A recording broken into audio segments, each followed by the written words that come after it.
À une époque très lointaine, des hommes ont dressé des menhirs un peu partout dans le monde. D'où venaient-ils et à quoi servaient ces mystérieuses pierres levées?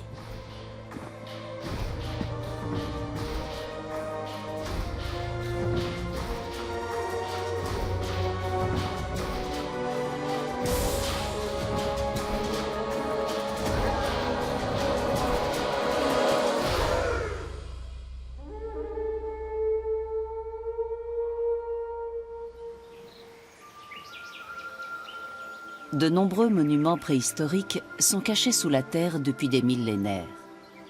Ils ont été ensevelis délibérément par leurs bâtisseurs. Certains sont mis au jour par le vent ou les vagues.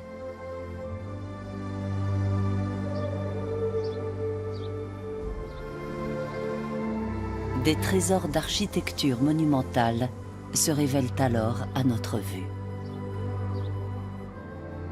Les mégalithes sont des structures en pierre érigées par l'homme bien avant les pyramides. C'est une prouesse technique et logistique qui symbolise l'impossible. On trouve des mégalithes dans de nombreuses parties du monde. Partout, ils traduisent la même aspiration à l'élévation.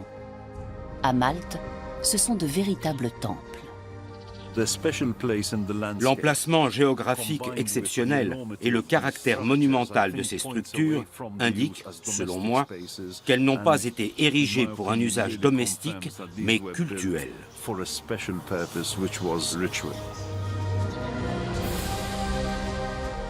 Le nord de l'Écosse possède des mégalithes bien plus anciens que le fameux cercle de Stonehenge en Angleterre. Chaque irrégularité de terrain est susceptible de cacher des vestiges archéologiques. On en découvre de nouveaux chaque année, notamment au moment des labours. Peu à peu, les fouilles dévoilent un chapitre clé de l'histoire de l'humanité.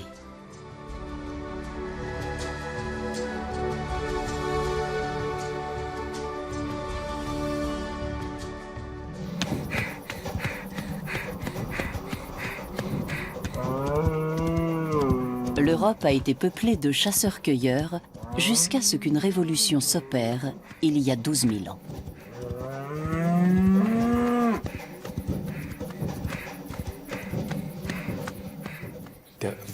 Le passage d'une société de chasseurs-cueilleurs à une société d'agriculteurs sédentaires est une évolution fondamentale dans l'histoire de l'humanité. L'homme a vécu de la chasse et de la cueillette pendant des millions d'années. Et voilà qu'il change subitement de mode de vie. C'est un changement bien plus radical que le passage à l'ère numérique ou à l'ère industrielle. La butte de Göbekli Tepe est située en Anatolie, dans le sud-est de la Turquie. L'archéologue allemand Klaus Schmidt a été le premier à la fouiller en 1994. Il est aujourd'hui décédé. La butte est surmontée de plusieurs cercles de monolithes. Les piliers pèsent jusqu'à 20 tonnes et sont ornés de magnifiques bas-reliefs. L'archéologue autrichienne Barbara Oerich participe aux fouilles du Göbekli Tepe, qui signifie littéralement « la colline au nombril ». L'architecture symbolique du Göbekli est une grande découverte archéologique. C'est peut-être l'un des monuments les plus importants du monde. Elle symbolise aussi le début du néolithique. L'ensemble architectural du Göbekli Tepe a été bâti par des chasseurs-cueilleurs avant la sédentarisation de l'homme. Cette donnée bouleverse les connaissances. Au Göbekli, on découvre une civilisation, une société dont on ignorait tout. C'est une société très ancienne, et malgré cela, on peut en comprendre certains aspects. La figure du lion bondissant, par exemple, nous apparaît menaçante à nous aussi. Parce que c'est sûrement comme cela que les bâtisseurs du Göbekli la voyaient il y a 12 000 ans.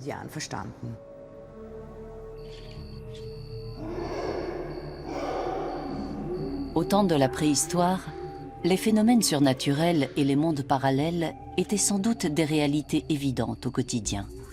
Mais aujourd'hui, le regard des hommes a beaucoup changé.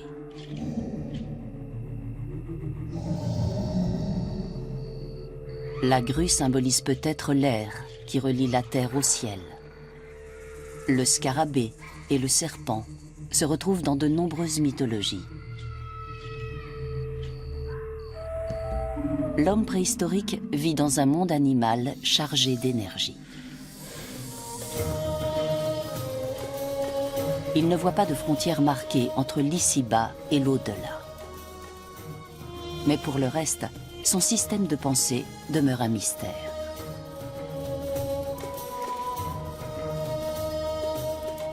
On ne peut que noter sa complexité.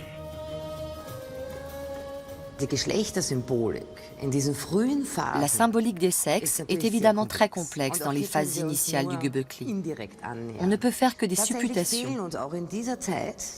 Il nous manque les nombreuses représentations féminines qu'on trouvera plus tard. On peut donc en déduire que les femmes ne jouaient pas un rôle central dans cette structure cultuelle.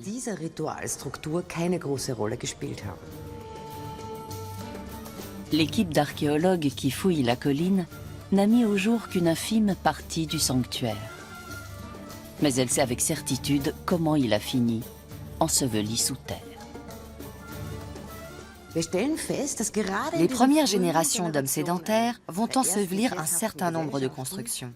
Ils les recouvrent de terre et les dissimulent entièrement. Ce faisant, ils en interdisent l'usage matériel. Mais il est fort possible qu'ils aient gardé pendant très longtemps le souvenir de ces constructions. Ce n'est pas un hasard si la colline est restée inoccupée durant des millénaires. Les premiers agriculteurs ont peut-être enterré les mégalithes pour signifier qu'ils rejetaient le système de pensée de leurs prédécesseurs. L'homme s'est sédentarisé et le site a perdu sa signification première.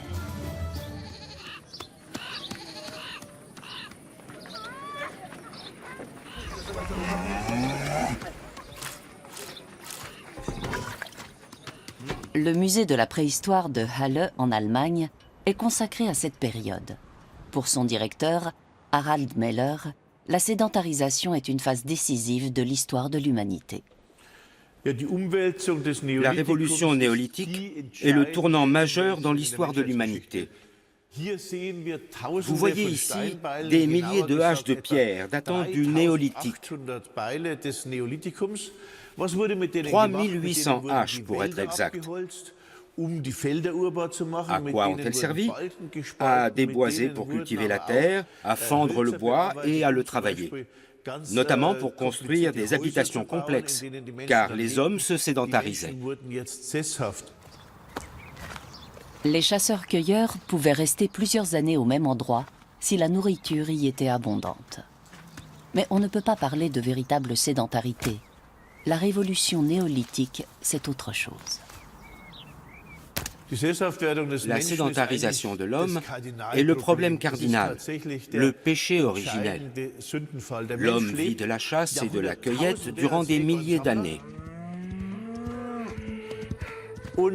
Du fait de ce mode de vie naturel et surtout de son alimentation naturelle, il a peu de descendance puisque les femmes ne sont pas fécondes tant qu'elles allaitent. L'invention ou l'apparition de l'agriculture va entraîner un changement radical, fondamental dans l'alimentation humaine. Les céréales fournissent des glucides à profusion. Le bétail fournit la graisse et la viande. L'être humain ingérant plus de graisse, les femmes peuvent être enceintes quasiment chaque année, ce qui conduit à une explosion démographique. Ce boom démographique est une invention du néolithique et il se poursuit encore. C'est notre principal problème à l'échelle de la planète. Les hommes sont plus nombreux et doivent partager l'espace. Ils se regroupent dans des habitations communautaires ou des villages.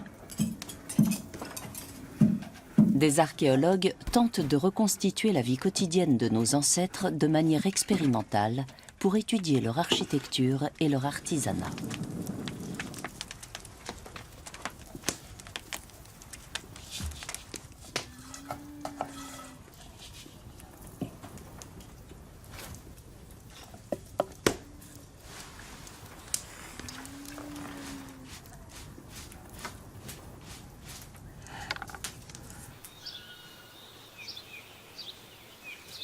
Wolfgang Lobisser et Marco Preseger nous présentent les résultats de leurs travaux. Marco porte le même sous-vêtement qu'Ötzi. C'est un tissu en lin qui passe entre les jambes et qui est fixé à la taille par une ceinture. On peut supposer que les hommes du néolithique ont porté ce type de sous-vêtement assez tôt.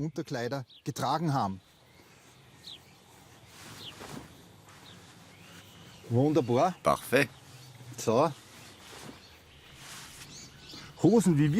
Le pantalon tel que nous le connaissons apparaît seulement avec les Celtes, vers 500 avant notre ère. On peut imaginer des chaussures très simples en cuir, comme celle-ci. Tu peux t'asseoir pour les enfiler. Impeccable. Les hommes du néolithique élevaient des moutons et travaillaient leur laine. Il a fallu 8 moutons pour fabriquer ce manteau. Avec ce genre de vêtements, on était sûrement paré pour l'hiver. C'était très pratique en cas de grand froid. Ça permettait de rester dehors. Les hommes préhistoriques utilisaient des colorants pour décorer leurs habitations et réaliser des peintures corporelles.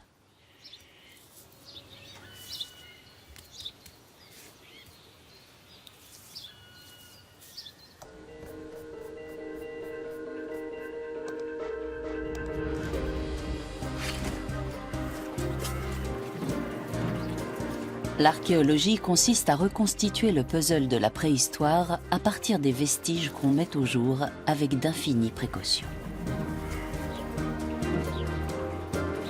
Les archéologues adorent les tessons. Les céramiques sont si caractéristiques d'une société qu'on a nommé des civilisations entières d'après les décors de leur poterie. La culture rubanée, par exemple, produisait des céramiques ornées de rubans.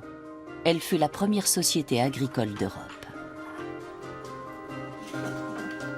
Les sépultures sont une mine d'informations pour les archéologues.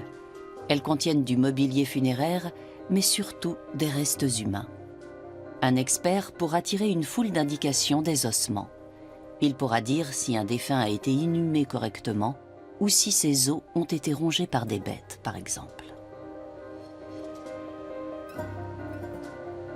Maria Teschler-Nicolas a dirigé le département d'anthropologie du Muséum d'histoire naturelle de Vienne. Elle lit dans les squelettes comme dans un livre ouvert. On peut déceler un manque de vitamines ou un stress, par exemple. Cela nous permet de reconstituer les conditions de vie et d'alimentation des hommes préhistoriques. On peut voir des signes d'anémie sur le toit de l'orbite ou les signes d'une carence de vitamine C sur certains dépôts et formations osseuses. Si on fait ces examens de manière systématique sur toute une population, pas seulement sur un squelette isolé, cela permet de reconstituer les conditions de vie et de travail des hommes préhistoriques.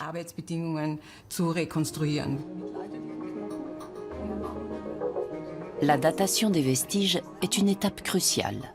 En la matière, le carbone 14 a permis de grands progrès. Et depuis une vingtaine d'années, l'analyse génétique révolutionne l'archéologie.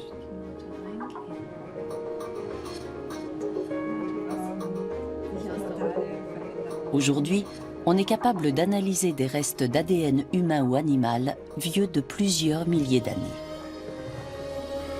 L'étude de l'ADN du bétail peut ainsi fournir des données sur la répartition des fermiers néolithiques. Joachim Burger est spécialiste de biologie moléculaire. Les toutes premières analyses portaient sur l'ADN d'animaux domestiques. Elles ont montré que les vaches iraniennes étaient les ancêtres de toutes les vaches européennes. Les races qu'on trouve aujourd'hui en Suisse ou en Frise orientale descendent toutes des races anatoliennes ou proche-orientales. Les vaches ont migré, et les autres animaux aussi, comme on l'a montré par la suite. On s'est alors demandé si les hommes n'ont pas migré eux aussi. Et au bout de 10 années de recherche, on a effectivement conclu que les populations du nord-ouest de l'Anatolie étaient les ancêtres de tous les hommes néolithiques d'Europe. Les ossements sont la principale source d'ADN pour les anthropologues. mais on trouve peu de matériel génétique bien conservé après des milliers d'années. D'une part, les os se décomposent vite quand la température du milieu environnant est élevée. D'autre part, ils sont souvent contaminés par des ossements plus récents, ce qui fausse les résultats. Malgré cela, la génétique a permis des avancées importantes. Les analyses génomiques de squelettes découverts dans le nord-ouest de la Turquie, au sud d'Istanbul, ont montré que les hommes néolithiques espagnols et les hommes néolithiques allemands étaient tous des descendants des anciens Égéens, comme on les a appelés, mais sans lien entre eux. Autrement dit, dès le néolithique, il y a eu une route migratoire sur le pourtour méditerranéen et une autre par les Balkans. Les agriculteurs se sont disséminés dans toute l'Europe sur un intervalle de plusieurs siècles par vagues successives. Le centre de recherche de Tulln, en Autriche, possède plusieurs laboratoires d'analyse. Maria Teschler-Nicolas s'y rend pour confier du matériel au chimiste Thomas Prohaska. Elle cherche à reconstituer les migrations des hommes néolithiques.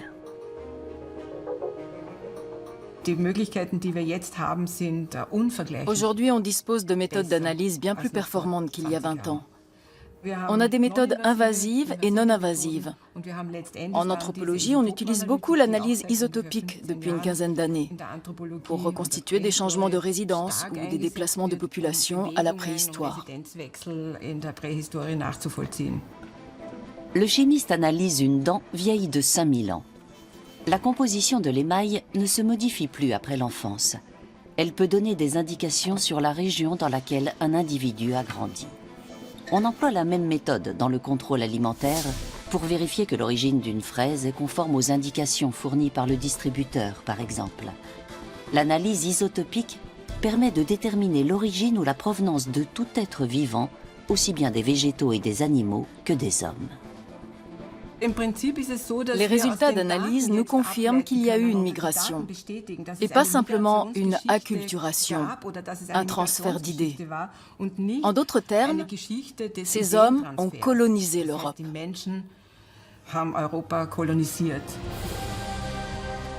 On a trouvé très peu de traces des chasseurs-cueilleurs qui ont peuplé l'Europe pendant des millénaires, avant sa colonisation au néolithique. Ils ont sans doute été chassés ou assimilés par les nouveaux groupes. En d'autres termes, les populations autochtones de l'Europe ont disparu au profit des migrants proche-orientaux. Mais qu'est-ce qui a attiré ces derniers en Occident ?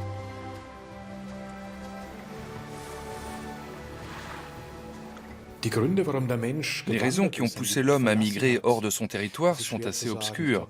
Je ne pense pas que c'était lié à un problème de surpopulation. Pas à cette époque reculée de l'humanité, tout simplement parce que la densité de population était très en deçà de ce qu'elle est aujourd'hui. Il s'agissait peut-être d'explorer de nouveaux territoires dont on avait entendu parler dès cette époque. Il y avait peut-être eu des contacts, des groupes isolés qui s'étaient aventurés à l'ouest et en étaient revenus. Ce ne sont que des spéculations, mais c'était très certainement une question de curiosité.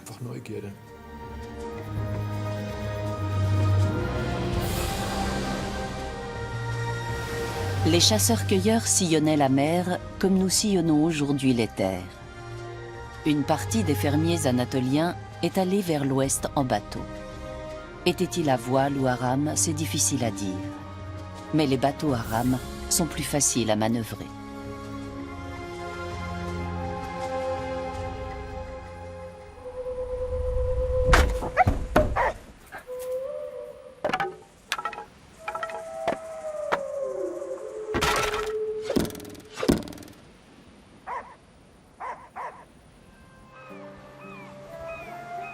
Les explorateurs se répandent peu à peu en Méditerranée. Certains s'arrêtent à Malte.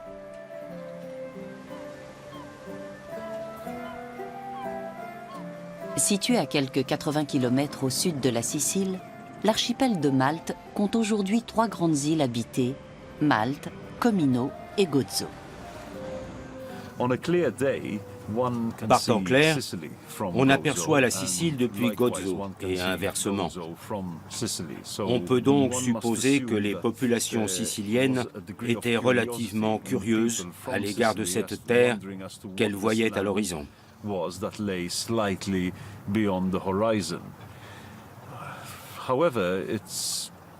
Néanmoins, on voit mal pourquoi elles auraient quitté une île aussi fertile que la Sicile pour coloniser une terre lointaine.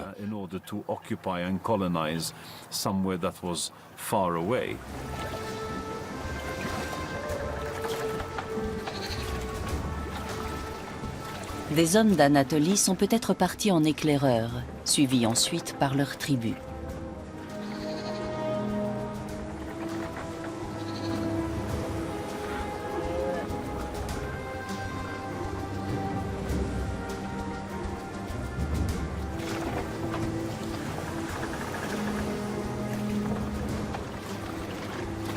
Les temples mégalithiques apparaissent à Malte environ 2000 ans après l'arrivée des premiers colons.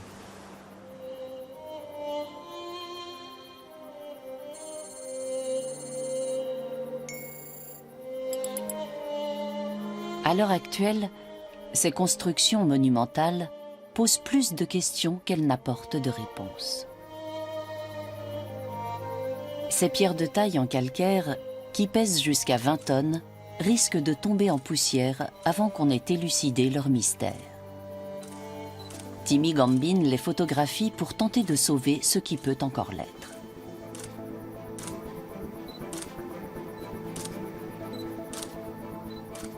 Sur son écran, il ressuscite les temples de Malte en images 3D pour en conserver au moins une trace. Mais c'est une course contre la montre.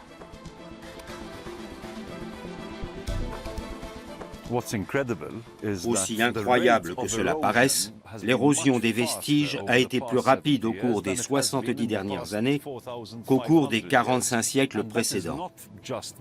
Ce n'est pas seulement parce que les temples ont été mis au jour, c'est aussi à cause des pluies acides, des rejets de CO2, etc.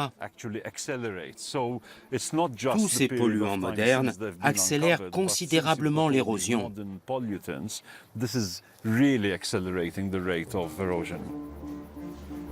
Sur l'île de Malte, les vestiges du temple de Agarkim attirent les touristes. Une bâche les protège de l'érosion par le soleil, la pluie et le vent.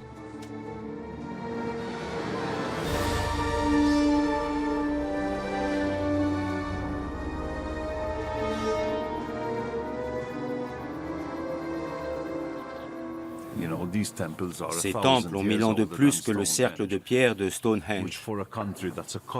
C'est très important pour Malte, qui était une colonie britannique, parce que cela signifiait que notre néolithique était antérieur de 1000 ans à celui de la puissance qui nous dominait.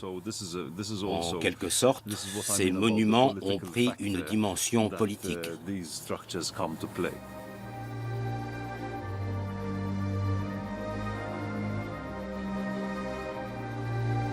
Qu'espéraient les hommes du néolithique en construisant ces édifices grandioses? Que veulent les hommes? Avoir une vie confortable, être épargnés par la faim et les maladies? Pour cela, il fallait avoir les faveurs des dieux. Un moyen de l'obtenir était de leur construire des monuments. Voici Agarkim débarrassé de sa bâche. On peut décrire les monuments préhistoriques et les reconstituer. Mais on ne peut que spéculer sur leurs fonctions, sur les cérémonies qui s'y déroulaient peut-être, sur ceux qui y étaient admis et ceux qui ne l'étaient pas.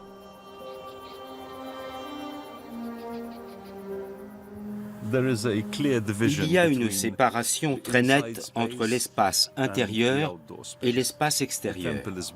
Le temple est bâti en dur et couvert. C'est le royaume des prêtres et des prêtresses. L'extérieur est ouvert aux éléments. C'est l'espace des gens ordinaires. Le plan du temple établit clairement cette division. L'intérieur du temple est dissimulé au regard.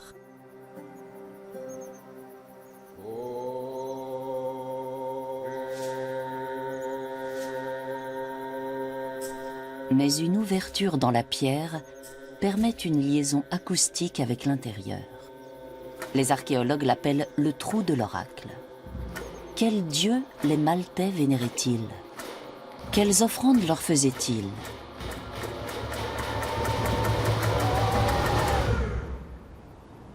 Sur ces questions, le mystère reste entier.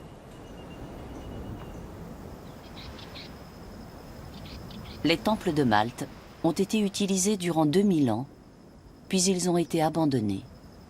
Pourquoi?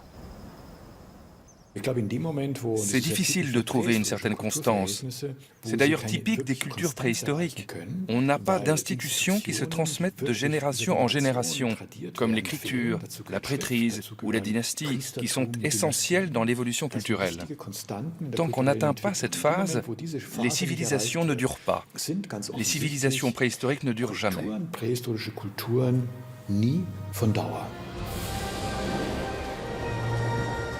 Les fermiers anatoliens qui embarquent pour l'Europe ne s'arrêtent pas tous à Malte.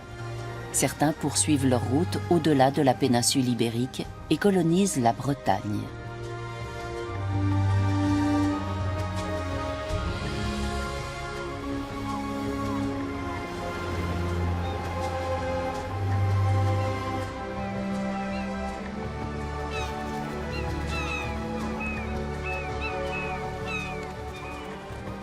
Des kilomètres de côtes rocheuses leur fournissent des tonnes de matériaux de construction.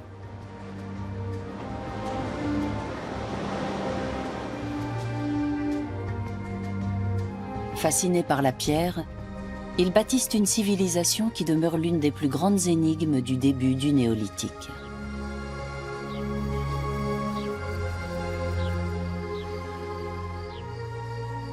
Les temples mégalithiques de Malte sont uniques au monde.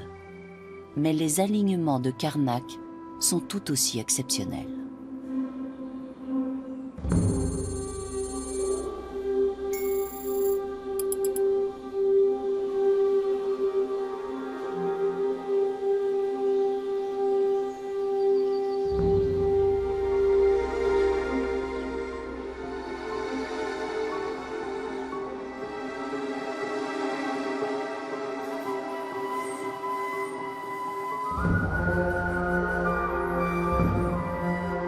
La Bretagne possède tellement de mégalithes que les Bretons ont inventé des mots pour les désigner. Menhir signifie longue pierre. Et dolmen, probablement table de pierre. Le dolmen est un monument funéraire composé d'une dalle de pierre surmontant 2 piliers. Beaucoup d'archéologues sont fascinés par ces étranges vestiges préhistoriques. Serge Cassen est l'un d'eux.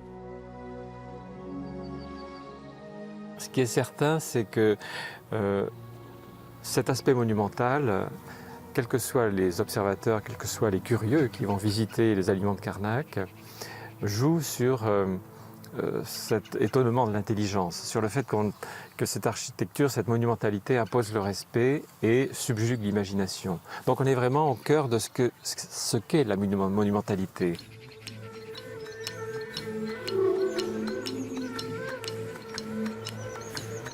Les alignements de Karnak s'étendent aujourd'hui sur plus de 3 km, mais ils couvraient autrefois une surface bien plus grande.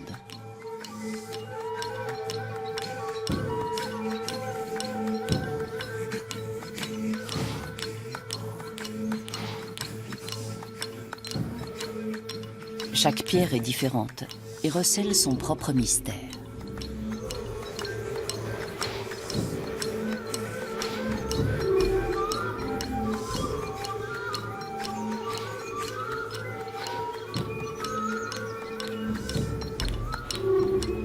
Faut-il voir dans Karnak une démonstration de force, les traces d'une manifestation surnaturelle ou de simples pierres tombales? Les théories sont nombreuses.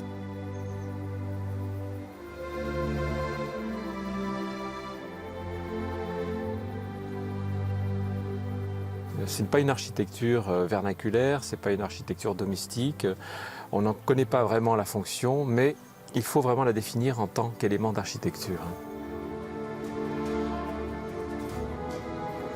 Les alignements partent de la côte pour s'enfoncer dans les terres.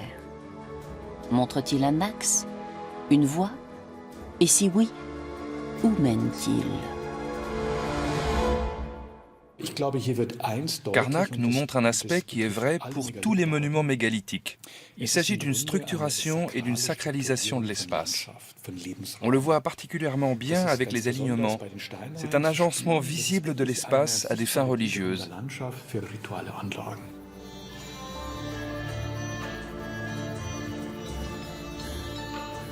On trouve des mégalithes sur les îles de la Méditerranée et le long de la côte atlantique jusqu'aux îles britanniques.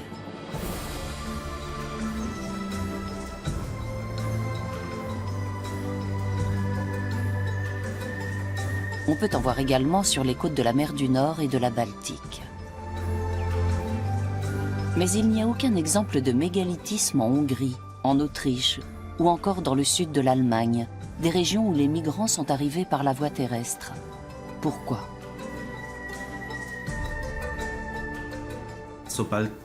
Dès lors que les populations néolithiques quittent l'Anatolie centrale, la diversité culturelle se réduit de façon drastique.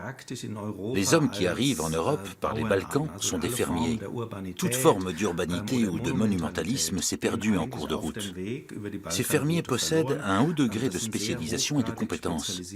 Mais pour le reste, ce n'est pas une civilisation très riche.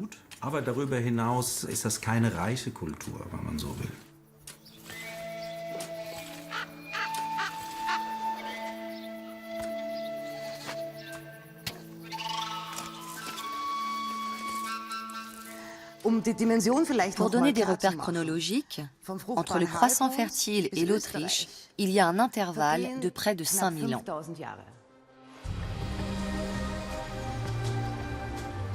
Les glaciers qui se retirent à la fin de la dernière période glaciaire laissent des éboulis et des blocs erratiques dans plusieurs régions d'Europe. Dans une région correspondant aujourd'hui à l'est de l'Autriche, les migrants trouvent des sols leuciques fertiles, mais pas de pierre. Ils devront utiliser d'autres matériaux de construction. Dans les années 1980, des photographies aériennes ont révélé des irrégularités de terrain circulaires dans le bassin du Danube.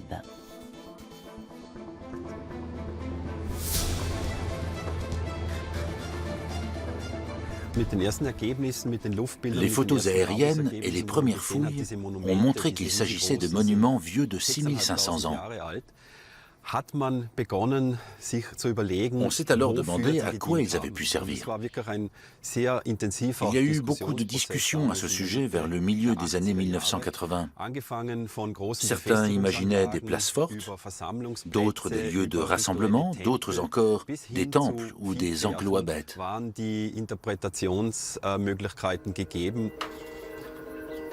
Wolfgang Neubauer utilise un radar pour balayer les différentes couches du sol.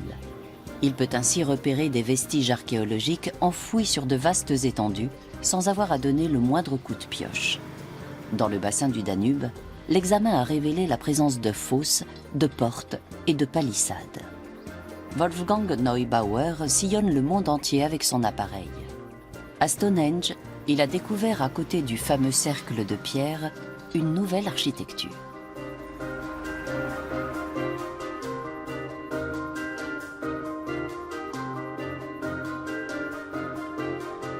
Les cercles préhistoriques autrichiens ne sont visibles du ciel qu'à certaines saisons et ils sont exposés à l'érosion. Wolfgang Neubauer a repéré 40 fosses circulaires dans le nord-est de l'Autriche, dont l'une dans les environs de Heldenberg. Nous approchons de l'entrée des fosses circulaires. Les fosses partent à droite et à gauche. Elles étaient creusées en V et pouvaient mesurer 4 mètres de profondeur. C'était certainement très impressionnant quand on y pénétrait. La forme circulaire est visible sur les photographies aériennes et les images radar, mais elle n'est pas visible quand on est au sol.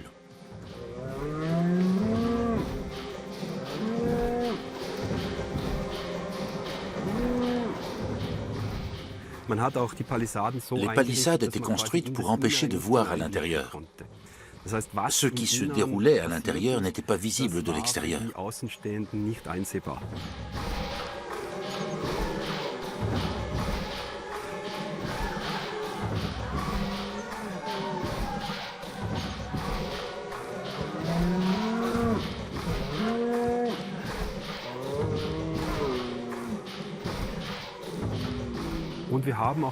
L'acoustique était très particulière. Le long de la palissade, on entendait parfaitement les bruits produits à l'intérieur.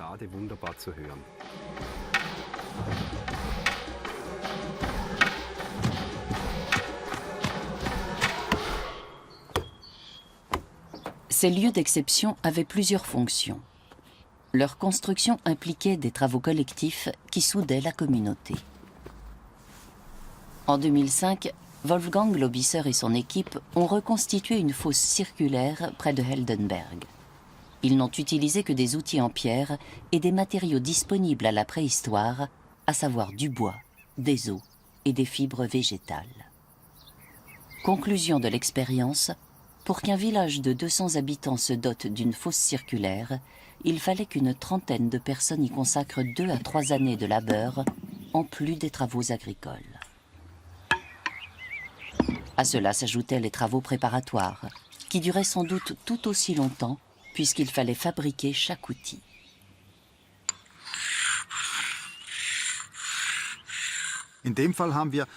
On a fabriqué une hache d'après un modèle qu'on a mis au jour dans la région. Les connaissances empiriques obtenues en archéologie expérimentale ont montré que cet outil était utilisé pour travailler le bois. Il est muni d'un manche coudé, obtenu à partir d'un tronc d'arbre et de sa branche. La lame est fixée avec du liberdorme ou de tilleul, voire comme ici, avec des bandelettes de peau. Au néolithique, certaines tâches étaient probablement effectuées par des spécialistes, mais il n'existait pas encore de métier au sens moderne. Les savoirs se transmettent oralement de génération en génération. Les outils du néolithique ne permettaient pas de travailler le bois sec. On ne pouvait travailler que le bois vert, fraîchement coupé. Un chêne coupé depuis un an ne pouvait sans doute plus servir. Les archéologues ont également construit des habitations d'après les plans visibles sur les images radars. Des analyses du sol ont permis de savoir quelles essences poussaient autrefois dans la région. Quant aux techniques de construction, Wolfgang Lobisser s'est inspiré de celles encore utilisées de nos jours dans les sociétés archaïques.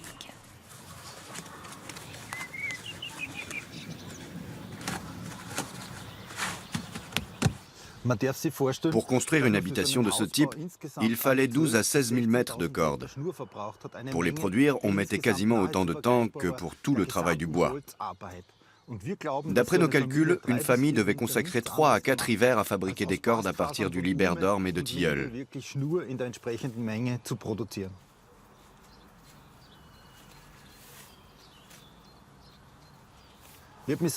J'ai moi-même passé une journée entière à fabriquer une corde de ce type.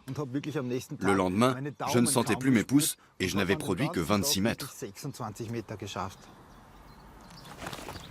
Certains jours, les archéologues présentent au public l'artisanat néolithique dans le petit village reconstitué de Heldenberg.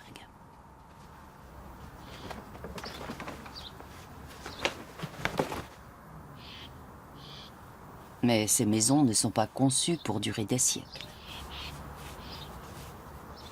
Nous estimons que ces bâtiments dureront une cinquantaine d'années. Cela correspond aux données empiriques que nous avons recueillies. Heureusement, dans d'autres régions, l'homme du néolithique a laissé des constructions en pierre qui nous livrent quantité d'informations, à commencer par les lieux de peuplement. Il y a de nombreuses sépultures au Danemark et dans le nord de l'Allemagne. Ainsi, on en connaît plus de 500 à Sylt. On les étudie peu à peu.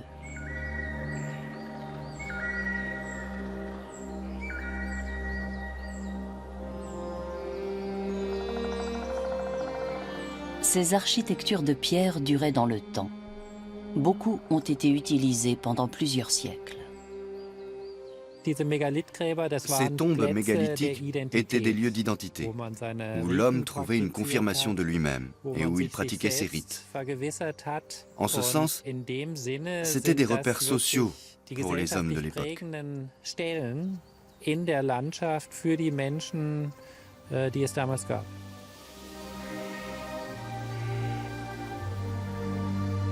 Les sépultures sont très révélatrices d'une société et de sa cohésion.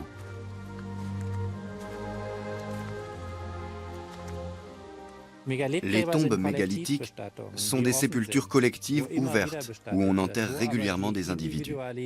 Mais on y préserve aussi l'individualité des morts. Au début du néolithique, la société passe avant l'individu. Les personnes les plus respectées sont celles en capacité de distribuer des biens. Au fil du temps, les céramiques deviennent plus raffinées. Cette coupe richement décorée provient d'une tombe mise au jour à Lüdelsen, dans le nord de l'Allemagne. Les offrandes et le mobilier funéraire nous renseignent non seulement sur la société néolithique et sa conception de la mort, mais aussi sur les rapports entre les sexes. Rien ne permet de dire qu'il y a eu au néolithique une forte discrimination des femmes ou une différence de traitement importante. Dans de nombreuses sociétés néolithiques, le mobilier funéraire des femmes est aussi riche, voire davantage que celui des hommes.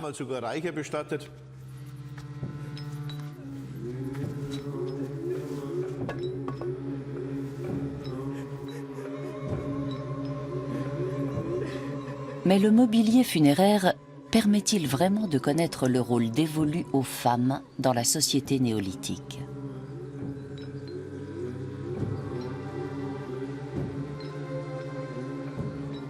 Les sépultures en pierre sont capables de défier le temps et de conserver à jamais le souvenir des morts.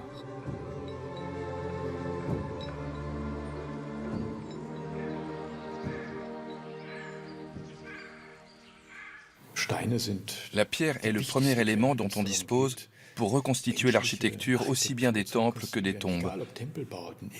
Si ces constructions n'avaient pas été en pierre mais en bois, il y aurait très peu de vestiges et on ne pourrait qu'imaginer la monumentalité des constructions. Mais la pierre demeure et elle nous donne une idée de ce qu'était la monumentalité dans la préhistoire, surtout dans le cas des constructions mégalithiques.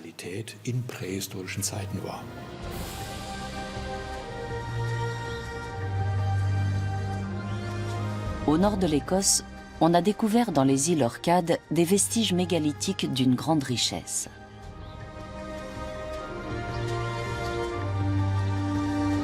Nick Card dirige le chantier de fouilles ouvert en 2002.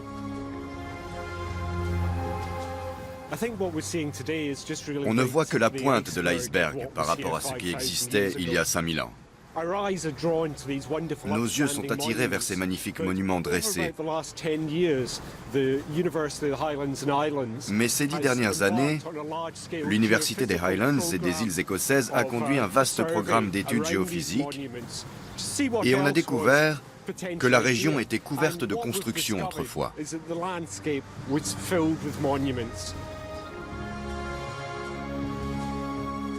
On a trouvé des sanctuaires, des habitations, des tombes. Le nombre et la variété des vestiges néolithiques des Orcades sont uniques au monde. Les plus notables sont le tumulus de Mesho,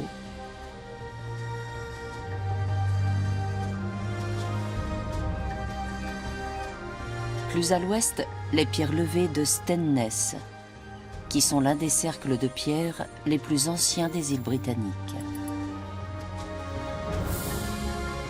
150 mètres plus loin, le village de Barnhouse. La Watchstone, un monolithe de plus de 5 mètres de haut qui garde l'entrée d'une étroite péninsule.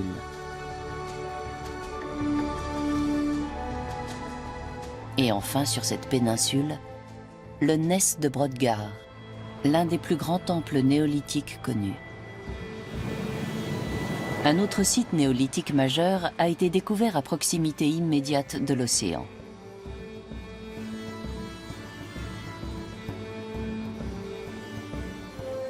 Il s'agit du village de Skarabré. Une grande partie du site a été couvert pour le protéger de l'érosion naturelle et son accès est interdit, sauf aux archéologues.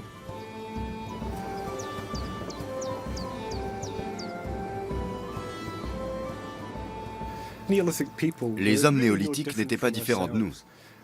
Ils avaient tout le confort qu'on peut trouver dans une maison moderne, à l'exception de l'eau et de l'électricité.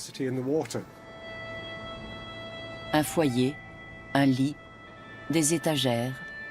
Ces petites habitations de plein pied offraient peu de prise au vent et leur toit végétal isolait du froid. Il devait faire bon vivre sur les Orcades au néolithique. Les archéologues n'y ont relevé jusqu'à présent aucune trace de guerre ni de catastrophe naturelle. Les îles étaient plus boisées qu'aujourd'hui et jouissaient d'un climat particulièrement doux grâce au Gulf Stream. Les conditions y étaient excellentes pour l'agriculture, l'élevage, mais aussi la pêche. Au néolithique, les Orcades ont eu un rôle déterminant sur plusieurs autres régions. D'une part, elles recevaient des matériaux en provenance de toute la Grande-Bretagne, et d'autre part, elles semblent avoir été le berceau d'un certain nombre d'idées qui ont marqué la préhistoire des îles britanniques.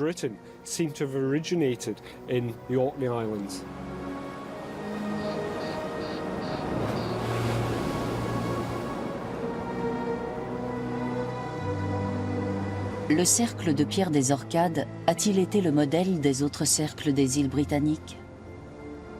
Aujourd'hui, on est capable de retracer les migrations.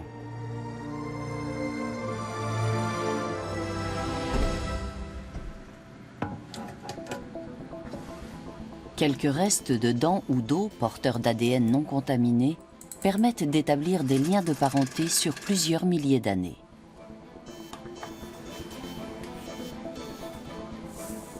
On a ainsi établi que les populations néolithiques d'Europe descendaient des anciens Anatoliens. Mais ce n'est pas tout.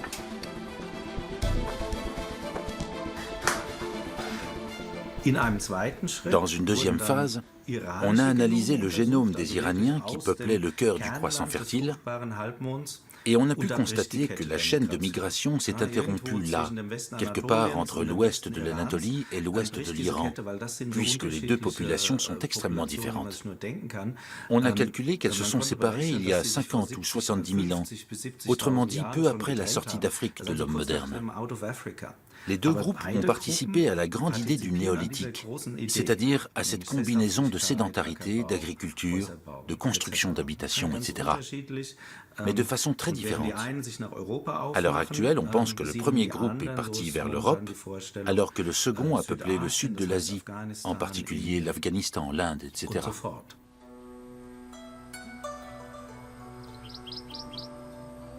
La révolution néolithique s'est donc diffusée sur deux voies similaires mais distinctes, l'une vers l'Occident et l'autre vers l'Orient.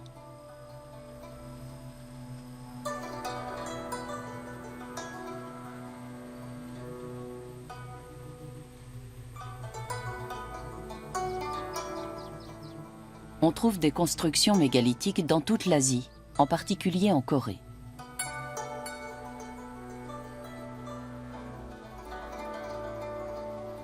Dans ce pays, les astres occupent une place importante dans la mythologie et l'homme a gravé des constellations d'étoiles sur des mégalithes jusqu'à une époque assez récente.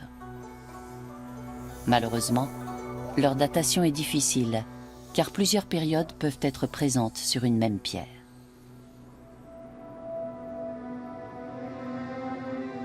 Partout, le néolithique a sans doute été une ère assez paisible, marquée par la construction de monuments en bois, mais surtout en pierre. Les premières traces de guerre sont postérieures.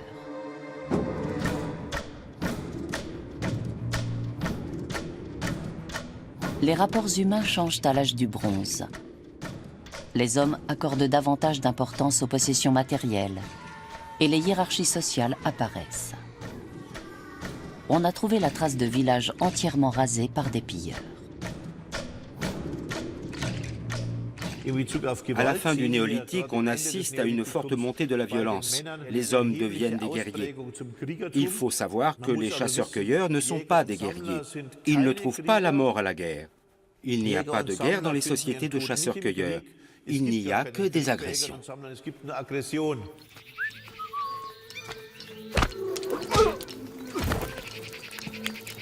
Les chasseurs-cueilleurs se battent d'homme à homme, pas entre peuples. L'homme a probablement toujours eu une certaine agressivité. Quand des groupes étrangers se rencontraient au Paléolithique inférieur, je ne pense pas qu'ils entamaient d'emblée des pourparlers amicaux. Mais ce ne sont que des suppositions.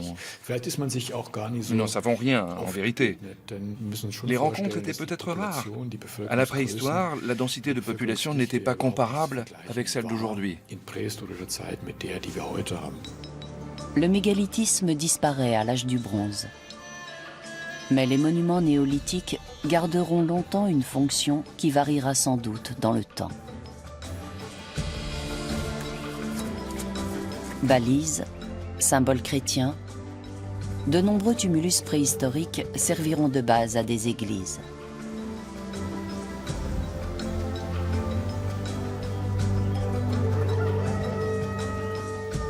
Les pierres feront aussi d'excellents matériaux de construction. De nos jours, les églises, les mosquées et les synagogues ont remplacé les temples de nos ancêtres. Les hommes vivent regroupés en petites cellules familiales dans de gros villages qui sont devenus des villes. Mais l'élevage et l'agriculture sont toujours au cœur de leur alimentation. Tous ces aspects de la vie des hommes néolithiques sont présents dans nos sociétés modernes, davantage que nous ne pouvons l'imaginer.